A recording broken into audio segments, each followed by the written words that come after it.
Sometimes people come up with these questions. There are people around me whom I don't like, or they don't understand me. And I have all of these people very envious of me, and I have negative feelings towards them. They have negative feelings. How do I manage all of these things? Actually, Krishna consciousness, as taught in the Bhagavad Gita, offers a very wonderful solution. Srila Prabhupada, the great teacher of the Bhagavad Gita, he gives us insights of how the knowledge of Bhagavad Gita can help us overcome and handle these kind of complicated, negative, very debilitating, very depressing situations in our day-to-day life. Srila Prabhupada gave an example. Imagine there is a man, he is sleeping and he is dreaming, and in his dream there is a tiger that's chasing him, and he is running for his life, and the tiger is just behind him, leaping, and he's sweating, crying out for help, full of fear. Now when a man is dreaming like this, and if you want to help him, what can you do?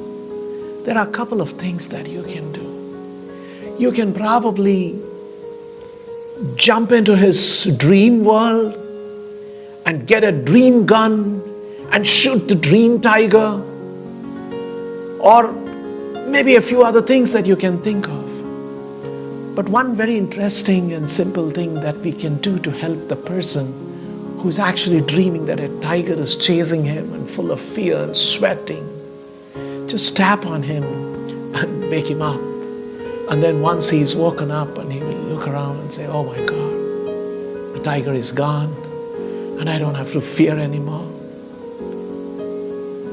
Exactly the same way, the knowledge of Krishna consciousness given in the Bhagavad Gita wakes us up to another level of reality, which is actually the reality that we must inhabit and we must live in.